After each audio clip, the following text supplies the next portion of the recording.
إلى منى بقيادي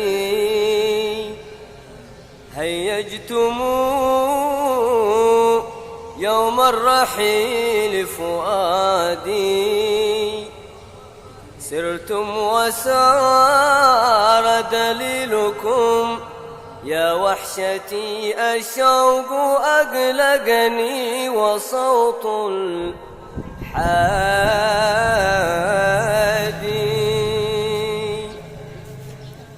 يا راحلين إلى منى بقيادي هيجتم يوم الرحيل فؤادي سرتم وسار دليلكم يا وحشتي الشوق أقلقني وصوت الحادي. Assalamualaikum warahmatullahi wabarakatuh. Bismillahirrahmanirrahim. Alhamdulillahi rabbil alamin, wassalatu wassalamu ala asyrafil anbiya wal mursalin Sayyidina wa maulana Muhammad wa ala alihi wa sahbihi wa barik wa sallim ajma'in. Amma ba'du. Subhanaka la ilma lana illa ma 'allamtana innaka antal alimul hakim. La hawla wa la quwwata illa billahil aliyyil azim al-azizil alim. Adada kulli harfin kutiba wa yuktabu abadal abidin wa dahrad dahirin. Radiyallahu anni wa ankum wa an jami'il mu'minin. Santri dan santriwati yang dirahmati oleh Allah Subhanahu wa taala, semoga kita dalam kesehatan, keafiatan, dan mudah-mudahan rezeki kita yang halal dilancarkan dan diberi keberkahan oleh Allah Subhanahu wa taala. Kali ini kita akan membahas tentang fiqih, yaitu kitab Al-Ghayatu wat Taqrib. Silakan santri dan santriwati sekalian buka kitabnya tentang rukun mandi wajib. Nah, pada pembahasan yang telah lewat atau pembahasan minggu lalu, kita sudah membahas tentang apa-apa saja yang mewajibkan mandi bila terjadi kepada seorang mukmin muslim. Yang pertama ada 6. 3 diantaranya itu bila terjadi kepada laki-laki ataupun perempuan, dan 3 yang berikutnya itu hanya terjadi kepada perempuan saja. Yang pertama yaitu ketika bertemunya 2 kemaluan laki-laki dan kemaluan perempuan. Ketika bertemu, baik itu keluar air mani ataupun tidak, maka wajib mandi. Kemudian yang kedua yang mewajibkan mandi adalah tentunya keluar air mani dengan sebab apapun, baik itu sebab berhubungan badan ataupun tidak, ataupun mimpi. Nah, maka ketika keluar air mani, maka wajib kita mandi. Apa ciri keluar air mani itu? Apa ciri air mani itu? Keluarnya adalah terasa nikmat. Kemudian yang ketiga yang mewajibkan bagi mandi bagi laki-laki ataupun perempuan ialah mati. Tetapi yang mandi atau yang memandikannya adalah orang lain, bukan mayat itu sendiri. Kalau mayat itu yang memandikan, nah maka bisa kita tebak bersama.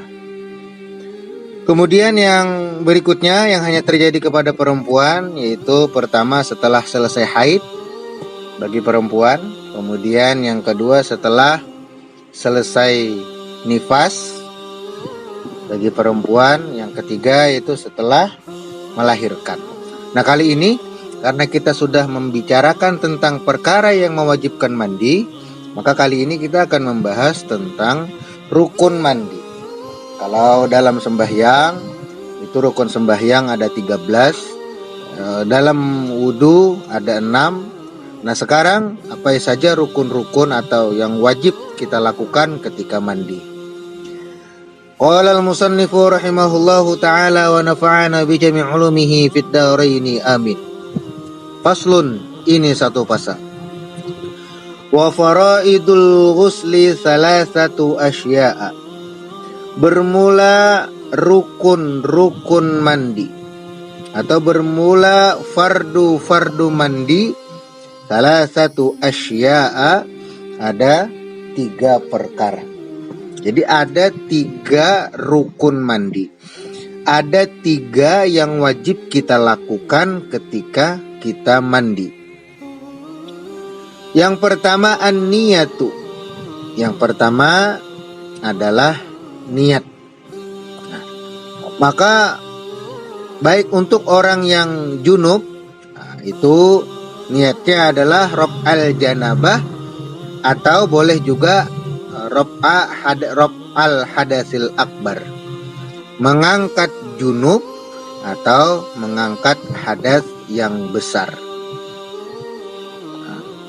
Tapi yang lebih umum, yang lebih enak, yang lebih gampang kita gunakan dalam mandi itu adalah raf'al hadasil akbar, mengangkat hadas yang besar. Jadi lapas niatnya nawaitul ghusla li raf'il hadasil akbari an jami'il badani fardan alayya lillahi ta'ala. Sahjaku mandi wajib untuk mengangkat hadas yang besar, fardu karena Allah Ta'ala.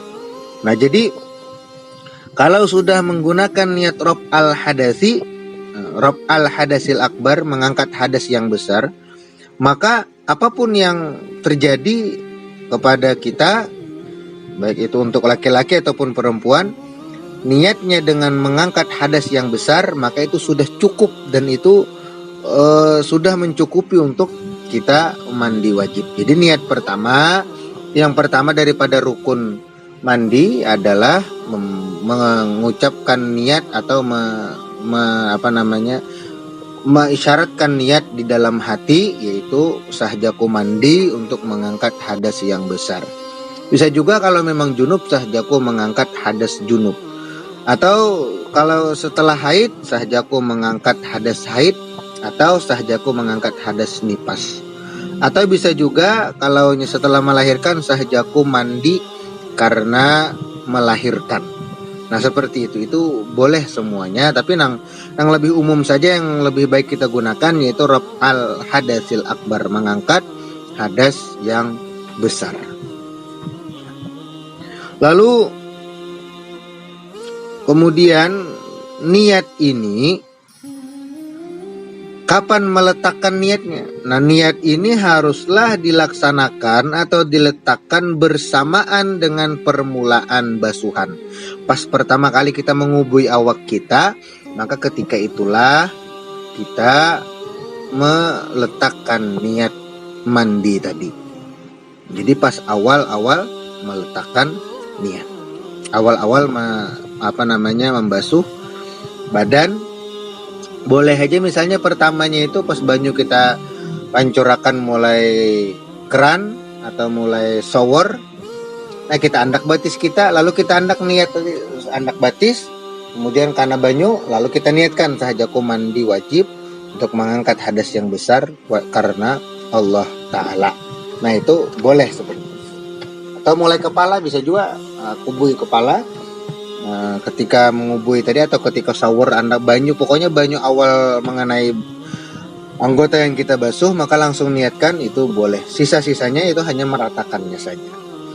Kemudian yang kedua daripada rukun mandi, wa izalatun najasati in kanat ala badanihi. Yang kedua yaitu menghilangkan najis yang berada di badan.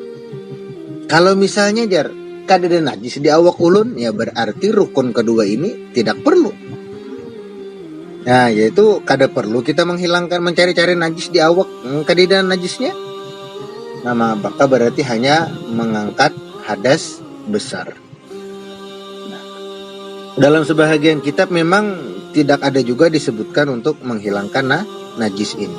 Tetapi di sini juga menjadi rukun. Kalau memang di badan kita ada najisnya, seperti misal ada kotoran cicak atau kotoran apapun itu, misalkan ada banyu kamih atau di awak kita, nah maka itu wajib dibersihkan dulu. Kemudian yang berikutnya yaitu dengan kenapa jadi menghilangkan najis ini di badan ini bisa kita disebut sebagai rukun mandi, karena ini adalah pendapat daripada Imam Ar-Rafi'i. Maka kalau memang ada najis di badan kita, maka tidak cukup hanya satu basuhan untuk hadas dan najis. Jadi selesaikan najis dulu, baru kemudian hadas. Nah, kalau Imam An-Nawawi memilih cukup hanya dengan satu basuhan. Nah, hal ini berlaku apabila najisnya itu adalah najis hukmiyah. Tetapi kalau najis ainiyah, maka keduanya sepakat harus 2 kali basuhan. Apa itu najis hukmiyah? Najis yang tidak ada lagi bendanya dan tidak terlihat oleh mata, tapi ada bakasnya, itu namanya najis hukmiyah. Tapi kalau najis ainiyah itu adalah najis yang ada bendanya dan bisa kita lihat benda itu. Nah, maka kalau najisnya hukmiyah, maka menurut pendapat Imam An-Nawawi itu harus tidak sekali basuhan itu sudah cukup. Artinya sekali basuhan kada perlu lagi karena menghilangkan, meratakan ke seluruh tubuh, itu sudah cukup. Kemudian tetapi kalau najis ainiyah, maka sepakat keduanya, Imam Ar-Rafi'i dan Imam An-Nawawi, untuk menghilangkan najis tadi, kemudian basuh lagi sekali lagi untuk mengangkat hadas yang besar. Tapi kalau Imam Ar-Rafi'i, baik itu najis hukmiyah ataupun najis ainiyah, bila ada di badan, maka menurut pendapat Imam Ar-Rafi'i wajib 2 kali basuhan. Nah, seperti itu. Kemudian rukun mandi yang ketiga yang menurut ulama fiqih, yaitu wa isalul ma'i ila jami'i sya'ri wal basyarati. Yang ketiga yaitu meratakan air ke seluruh rambut dan kulit. Artinya harus sampai bujur ke kulit kita. Kalau rambutnya tebal, maka harus dikosok-kosok, harus dimasukkan air tadi ke dalam rambut dan ke dalam kulit kita. Harus sampai ke kulit. Nah, lalu rambutnya tebal aja, rambutnya gimbal, nah maka itu kewajibannya harus memasukkan air ke dalam rambut gimbal tadi, harus sampai. Tipis atau lebat, rambutnya gimbal atau biasa, nah itu maka harus dibersihkan. Kalau rambut gimbal itu jar kada kawa masuk banyu ke dalamnya bila kada dibuka, nah maka wajib bagi orang yang mandi tadi membuka rambut itu. Misalkan rambutnya bakepang, kada kawa masuk banyu, atau digimbal rambutnya kada kawa masuk banyu ke dalam rambut tadi, maka wajib harus dibuka gimbalannya, harus diurai gimbalannya tersebut. Nah, jadi yang kita lakukan itu adalah harus menyampaikan air ke rambut dan ke seluruh kulit kita. Nah, kalau lubang telinga atau lubang-lubang hidung atau mulut, maka itu hanya yang tampak. Nah, hanya yang tampak, kada perlu kalau misal membasuh telinga sampai ke dalam telinga sana, kada wajib kita menyampaikan ke dalam sana. Hidung nang terlihat aja.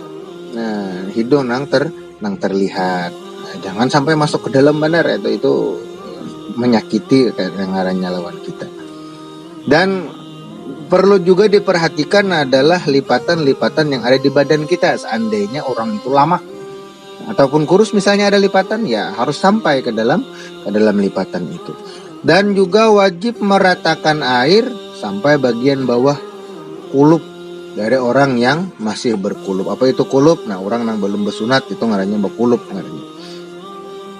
Nah, kemudian yang berikutnya wasunanuhu khamsatu asya'a, dan sunat-sunat mandi itu ada 5 perkara. Jadi ketika mandi itu ada hal sunat yang harus kita lakukan. Nah, yang 3 tadi itu hukumnya wajib kita lakukan. Yang pertama niat, yang kedua menghilangkan najis yang ada di badan, yang ketiga itu adalah meratakan air ke seluruh tubuh dan ke seluruh rambut yang ada di badan kita. Nah, lalu kalau memang tadi harus mengurai rambut, maka wajib mengurai rambut tadi. Nah, kemudian yang sunat-sunat daripada mandi, yang 5 perkara yang ini yang akan kita bahas ini adalah sunat dilakukan sebelum mandi. Yang pertama at-tasmiyatu, yaitu yang pertama adalah membaca basmalah, itu bismillahirrahmanirrahim. Sebelum mandi, sunat hukumnya kita membaca bismillahirrahmanirrahim. Kemudian yang kedua, wal wudu'u qablahu, berwudu dengan sempurna sebelum mandi. Nah, jadi sebelum mandi berwudu dulu.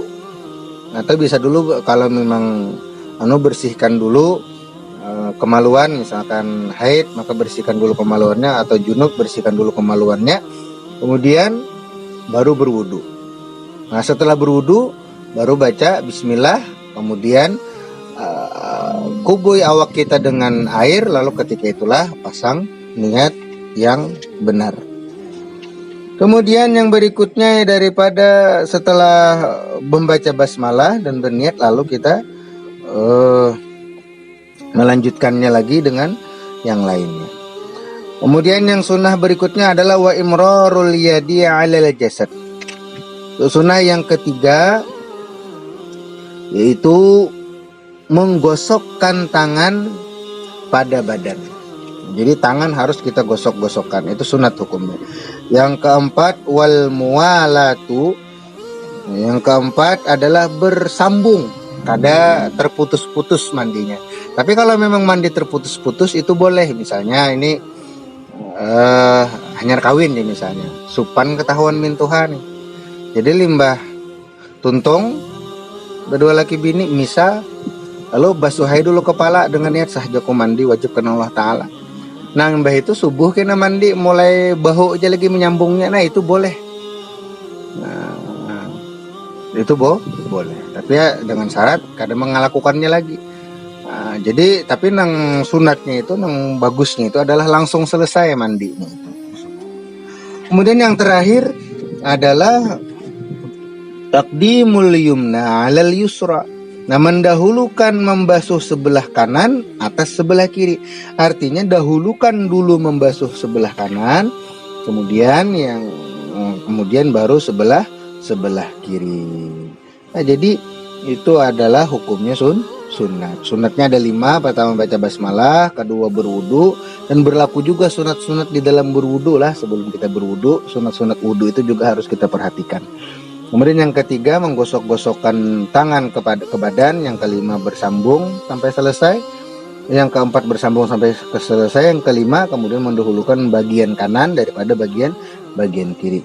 Nah, ada juga tambahan-tambahan sunat berikutnya, di antaranya itu adalah mengulangi 3 kali dalam basuhan tadi, dan juga nyelati rambut atau menyampaikan air ke dalam rambut kita.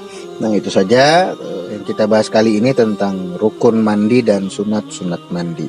Mudah-mudahan bermanfaat. Salah khilaf mohon dimaafkan. Wallahul muwaffiq ila aqwamit thoriq. Wassalamualaikum warahmatullahi wabarakatuh. تفداك عيني ومالي أمي وأبويا وعيالي وشي ثمين وغالي يا رسول الله طيفك يداعي